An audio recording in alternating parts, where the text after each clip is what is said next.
ఇచ్చారు. 2022 సంవత్సరంలో చెప్పాను, దేవుడు నాకు గొప్ప కార్యం చేశాడని. ఏం కార్యం అంటే గొప్ప యాక్సిడెంట్. ఆ రోజు చెప్పాను దేవుని నా మే నెల మొత్తం, అది కూడా మే నెల 2022 సంవత్సరంలో మే 2వ తారీఖున ఆ రోజు నేను ల్యాప్టాప్లో వర్క్ చేసుకుంటూ, దాని తర్వాత 1 నుండి 5 వరకు ప్రార్థన అయింది. ప్రార్థన అయిపోయిన తర్వాత టిఫిన్ తీసుకొద్దామని చెప్పి వెళ్ళినప్పుడు ఇక కొంచెం యూటర్న్ తీసుకొని వెళ్తున్నా. నేనే రాంగ్ రూట్లో వెళ్ళాను. అటువైపు నుంచి ఒక అంకుల్ స్పీడ్గా వస్తున్నారు. అక్కడ మెడికల్ షాప్ దగ్గర కొంచెం పక్కన నుంచి వెళ్దామని చెప్పి అనుకున్నాను. ఎప్పుడు అలా వెళ్తాను కాబట్టి అలా వెళ్దామని చెప్పి అనుకున్నాను. నేనైతే బ్రేక్ వేసి హార్న్ కొడతా ఉన్నాను. ఎదురైన అయితే అసలు నన్ను చూడకుండా స్పీడ్గా వచ్చేసాడు. నేను ఎంత గట్టిగా వేసినా కానీ ఆయన పట్టించుకోలేదు. కానీ దేవుడు అంతకుముందే ఎన్నో కీళ్ళు చూపించాడు. ఆ కీళ్ళతో ప్రార్థన చేసినప్పుడు ఆ కీడు ఎలా కనిపించిందంటే, ఒక బురద, భయంకరమైనటువంటి బురద. ఆ బురదలో నా యొక్క బండి నేను డ్రైవ్ చేసుకుంటే వెళ్తున్నాను. ఆ బురదలో నా యొక్క బండి కొట్టుకెళ్ళిపోతుంటే నేను హ్యాండిల్ను విడిచిపెట్టకుండా గట్టిగా పట్టుకున్నా. అలా కనపడింది. ఆయన వచ్చి నన్ను డాష్ ఇచ్చినప్పుడు కూడా ఎందుకనో ఆ యొక్క హ్యాండిల్ విడిచిపెట్టకూడదు, ధైర్యంగా పట్టుకోవాలని చెప్పి దేవుడు ప్రేరణ కలిగించినప్పుడు వెంటనే ఎప్పుడైతే గట్టి పడుతున్నానో ఆయనే 10 అడుగులు ఎగిరి తినబడ్డాడు. చాలా భయం తీసింది. అమ్మో, అక్కడ ఉన్నటువంటి వాళ్ళందరూ అన్నారు ఏం తెలిసిపోతాడేమో అని చెప్పి బయటకు తెచ్చారు. అప్పుడు వెంటనే మనసులోనే ప్రార్థన చేసుకుంటూ వాళ్ళ దగ్గర ఉన్నటువంటి వాటర్ తీసుకొని ఏసు రక్తమే చేయమని చెప్పి దానికి ప్రార్థన చేసి ఎప్పుడైతే 3 సార్లు అతని ముఖం మీద కొట్టానో నిలబడ్డాడు. అది అదొక గొప్ప కార్యం దేవుడు చేశాడు. దాని తర్వాత ఈ నెలలో కూడా దేవుడు ఎన్నో కార్యాలను దేవుడు చేశాడు.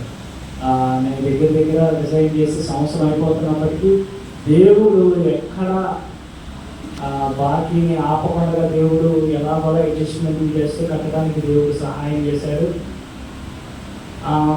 జ్యోతిర్మయ సెంటర్ ప్రారంభించినప్పుడు కూడా నేను చెప్పాను మైక్లో, ఎంతోమందికి గుర్తుందో లేదు కానీ 100 మంది పిల్లల్ని నా టార్గెట్ అని చెప్పి అనుకున్నాం. దేవుడు అద్భుత రీతిగా మే నెలలో 100 మంది వచ్చేటట్టు దేవుడు చేశాడు. దాని తర్వాత మీటింగ్స్ గురించి ప్రార్థన చేస్తున్నప్పుడు చాలామంది దేవుడు దర్శనం చూపించాడు. సోమవారం, మంగళవారం, బుధవారం ఉపవాసం ఉండి ప్రార్థన చేస్తున్నప్పుడు దేవుడు ఒక ప్రేరణ కలిగించాడు. ఏంటంటే, మనం ఈసారి మీటింగ్ గ్రౌండ్ ఎందుకు పెట్టకూడదు, ఎప్పుడూ రోడ్డు మీద పెడుతున్నాం, గ్రౌండ్లో పెడదాం అనేటువంటి ఆలోచన కలిగింది. గ్రౌండ్లో పెట్టాలంటే మామూలు విషయం కాదు. ఈ రోజు ఒక అతనితో మాట్లాడారు. లైటింగ్, మైక్ సెట్ అంతా కలిపి 22,000.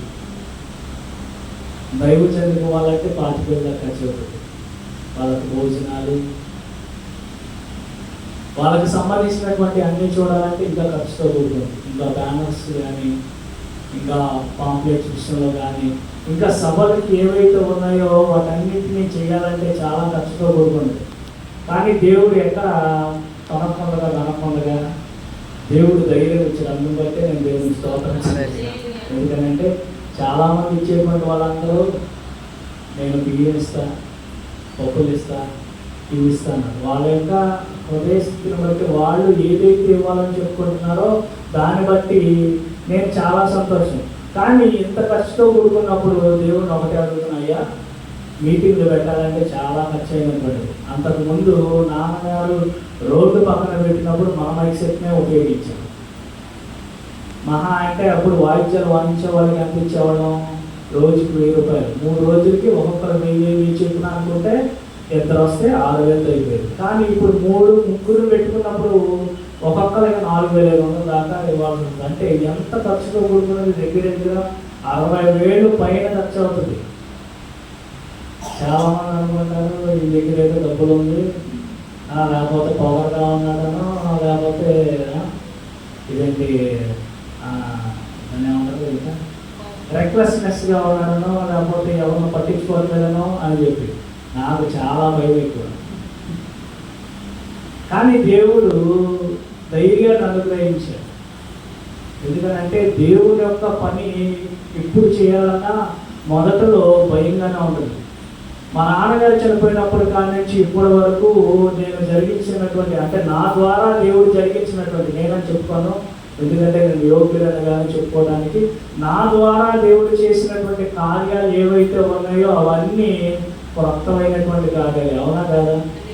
ఆల్రెడీ చేసిన కార్యాలే చేశానా, చేయనటువంటి కార్యాలు చేశానా? చేయనటువంటి కార్యాలు మాత్రమే నేను చేశాను. ఎందుకనంటే నేను ఏ టార్గెట్ చేసినా లేకపోతే ఏ పని చేసినా అవన్నీ చాలా ఖర్చుతో కూడుకున్నది. మొదటగా దేవుడి దగ్గర నేను ప్రణాళిక లేకపోతే దేవుడి దగ్గర మొదలు పెడతా, దేవా నేను ఈ కార్యం జరగాలనుకున్నా. ఎందుకనంటే ఇప్పుడు రేకు షెడ్డి కట్టాలి అన్నా కానీ అన్నీ సమకూర్ది, కానీ ఏంటంటే మనకి ఎగనెస్ట్గా ఉంది అధికారులు కనుక పర్మిషన్ ఇస్తే దేవుడు దాన్ని కూడా ఖచ్చితంగా నెరవేరుస్తాడు. అంటే ఈ విషయాలు నేను ఎందుకు చెప్తున్నానంటే, దేవుడు యొక్క పని చేయాలంటే చాలా కష్టమైనటువంటి పని. ఊరికే మాటలతో చెప్పడం చాలా ఈజీ. అంతేనా? ఇదిగో నేను ఈ కార్యం చేస్తా, ఇదిగో ఆ కార్యం చేస్తా, నేను ఇలా చేస్తా అలా చేస్తాను అని చెప్పడం వేరు, టైం ప్రకారం చేయడం వేరు. హల్లెలూయా. మీటింగ్స్ ఎన్ని రోజులు ఉన్నాయి?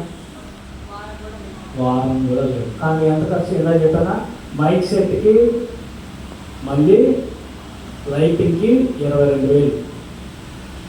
ఒక్కొక్క దైవజనులకి ఎంత వాళ్ళని నేను చెప్పను కానీ 6 వస్తారు, వాళ్ళకి దగ్గర 5,000 ఖర్చు అవుతుంది.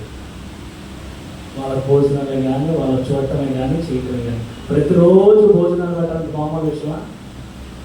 అదెంత ఖర్చుతో కూడుకున్నది. స్టే చేయాలంటే ఎంత ఖర్చుతో కూడుకున్నటువంటిది. టెంట్, ఇంకా వాటర్ ప్రూఫ్ టెంట్ వేయాలంటే ఎంత ఖర్చుతో కూడుకున్నది. ఇంకా చెప్పుకోవాలి అనుకుంటే చాలా ఉన్నాయి. ఎందుకని ఇవన్నీ విషయాలు చెప్తున్నానంటే మనందరము బాధ్యతతో చేయాల్సినటువంటి కార్యం. హల్లెలూయా. నేను ఎన్నికైనటువంటి వాడిని. నేను ఒకటే అనుకుంటా, దేవుని అయ్యా నీ యొక్క పని చేయడానికి నేను యోగ్యుడని కాను, కానీ నువ్వు నాకు ఇచ్చినటువంటి అవకాశము నేను దుర్వినియోగం చేసుకోకూడదు. నువ్వు నన్ను ఎంతవరకు నిలబెడతావో అంతవరకు నీ కార్యము నేను పక్కాగా చేయాలి. ఎలాగా? పక్కాగా అంటే దేవుడు నాకు ఇచ్చినటువంటి బాధ్యతను తొనకుండా బెనకుండా అదే పడకుండా వెనుకంజ వేయకుండా అవసరమైతే నేను నా యొక్క ఖర్చులను సైతం పక్కన పెట్టుకొని దేవుని యొక్క కార్యమును ముందుకు చేయాలన్నటువంటిదే నా ఆలోచన. అంతకుముందు చెప్పానుగా, 100 మందికి భోజనాలు పెట్టాను. ఇదే బైబిల్ కట్టుకొని నేను చెప్తున్నా, ఒక్కళ్ళ దగ్గరికి వెళ్ళి నేను అడగల. వాళ్ళకి ఆ రోజు మరియం గారు మళ్ళా దీనం గారు ఉన్నారు. అమ్మ దగ్గర ఎంత ఖర్చు ఉంటుంది ఆ రోజు చెప్పండి, ఎంత ఖర్చు అవుతుంది? 10,000. అంటే చూసారా, నాకు అప్పులు లేవా, లేకపోతే నాకు శ్రమలు లేవా, లేకపోతే నాకు ఉన్నటువంటి కొరత లేవా, లేకపోతే నేను ఇవ్వాల్సినటువంటి లేవా. నా ధైర్యము నాదంతా నా దేవుడే. ఒకటే, నేను జాబ్ రిజైన్ చేసి ఎందుకు వచ్చానంటే నా దేవుడి పని మాత్రమే చేయాలి. అదే నా మైండ్లో ఉంటుంది. ఈ యొక్క మీటింగ్స్ నాకు అసలు పరిచయమే లేదు. ఆ సేవకులతో కానీ లేకపోతే ఎలా అరేంజ్ చేయాలని కానీ ఎవరిని పిలవాలని కానీ. చాలామంది ఇప్పుడు వచ్చినటువంటి కొత్త సమస్య ఏంటంటే, అయ్యా నువ్వు గ్రౌండ్లో పెడితే ఎవరు వస్తారు? అవునా కదమ్మా? మనం పెట్టేది లేదు, ఎప్పుడు చర్చి దగ్గర పెడతాం. ఇప్పుడు కొత్తగా గ్రౌండ్లో పెడుతున్నాం. ఎవరు వస్తారు, ఎలా ఉంటుంది, ఏంటి అంత ఛాలెంజ్. అంతకుముందంతా నా ప్రవర్తన అంతా ఎలా ఉండదు తెలుసా? సేఫ్ సైడ్ని చూసుకునేవాడిని. సేఫ్ సైడ్ అంటే మనకు నష్టం కలగకుండా చూసుకునేవాడిని. జాబులో ఉన్నంత వరకు నా అప్పుల నిమిత్తం నేనేం చేసేవాడిని తెలుసా? వేరే జాబ్కి వెళ్ళాలంటే నాకున్నటువంటి అప్పులన్నీ దిగిపోతే తప్ప వేరే జాబ్కి నేను వెళ్ళేవాడు కాదు. మా నాన్నగారు అనేవాళ్ళు, డాడీ నాకు ఈ శాలరీ సరిపోవట్లేదు, వేరే జాబ్కి వెళ్దాం అనుకుంటున్నాను, అక్కడ శాలరీ ఎక్కువ ఇస్తారంటే. అరే ప్రతి నెల డబ్బులు అవుతాయి, ఈఎంఐ కడుతున్నావా, అప్పులు తిరుగుతున్నావా, ఒక్కసారి కనుక నీకు జాబ్ రాలేదానికి ఏం చేస్తావు, ఎలా కడతావు నువ్వు, ఎలా సహాయం చేస్తాడు దేవుడు నీకు అని చెప్పి అలా ఉండేది. అప్పుడు నేనే ఉంటున్నాను తెలుసా, నాకు వచ్చినటువంటి ఆఫర్లు కూడా పక్కన పెట్టేసి వెళ్దాం, అంతవరకు వెళ్దాం. ఎందుకని? అప్పులు మనం కట్టాలి కాబట్టి. కానీ దేవుడు ఎప్పుడైతే రిజైన్ చేశాడో నా సేఫ్ సైడ్ పక్కన పెట్టేశాడు. నువ్వు ఇప్పుడు నుంచి చేయాల్సింది ఏంటో తెలుసా? పరుగులు వెళ్తాను నువ్వు. ఈ యొక్క దర్శనం, ఇది యొక్క మాట చెప్తా ఉంటే నాకు ఒకటి గుర్తుపెడదా, నాకు గుర్తు వస్తుందా ఉంది. ఏంటంటే ప్రవీణ గారికి ఒక దర్శనం వచ్చింది. ఏం దర్శనం తెలుసా? ఒక పెద్ద నది ఉందంటే ఇలాంటి కాలం ఉంటే మా నాన్నగారు నదిలో తోసారని, ఏదరా నువ్వు అంటున్నారంట. మా అమ్మ ఒడ్డు నుండి అంటుందంట, ఏమండి వాడికి ఈత వచ్చా, వాడికి అనుభవం ఉందా? వాడేమో ఈ దరి నుంచి ఆ దరి వరకు అలా ఈత కొట్టి అంటే ఎలా వెళ్తాడు? వాడికి తెలియదు కదా అని అంటే వాడు వెళ్తాడు, వాడు వెళ్ళాలి. అప్పుడు నాకు అనిపిస్తుంది, అంటే దేవుడు నన్ను తోసాడు, నువ్వు పరిగెత్తాలి, నువ్వు అనుకున్నది కాదు, నేను అనుకున్నది నువ్వు చేయాలి. ఎందుకు ఇవన్నీ చెప్తున్నానంటే ఇది నేను అనుకుంటే జరగదు, నాకు వచ్చినటువంటి ఆలోచన ప్రకారం కాదు. మనందరము ఆసక్తిగా ప్రార్థన చేయాలి. హల్లెలూయా. దేవుడి దర్శనాలు చూపిస్తున్నాడు.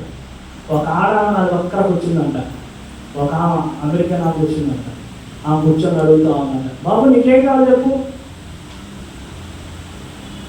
ఇస్తాను. ఇంకొక ఆమె కూడా కనబడింది, వేరే వాళ్ళు. ఆమె కూడా అంటున్నట్ట, బాబు నీకేం కావాలో చెప్పు, నేను తీరుస్తాను. చాలా మందికి ఇప్పుడు వచ్చేటువంటి ఆలోచన ఏంటంటే వసంతం ఏమనుకుంటున్నారు కదా, లేకపోతే వేరే వాళ్ళు ఎవరో ఉన్నారని అనుకుంటున్నారా? దేవుడి యొక్క గ్రంథాన్ని పట్టుకొని ఉన్నాను, ఎవ్వరు నాకు కమిట్మెంట్ ఇవ్వరు, ఎవ్వరు నాకు సహాయం ఎవరు.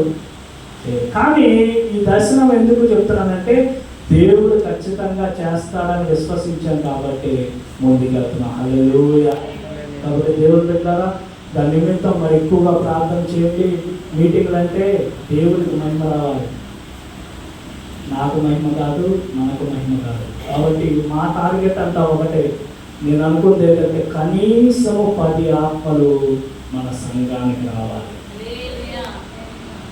10 ఆత్మలు కొత్త వారు ఈ సంవత్సరం మన సంఘానికి నూతనంగా రావాలనేటువంటి ఉద్దేశంతో మాత్రమే ఆ గ్రౌండ్లో పెడుతున్నాం. కాబట్టి దాని మీద ఎక్కువగా ప్రార్థన చేయండి.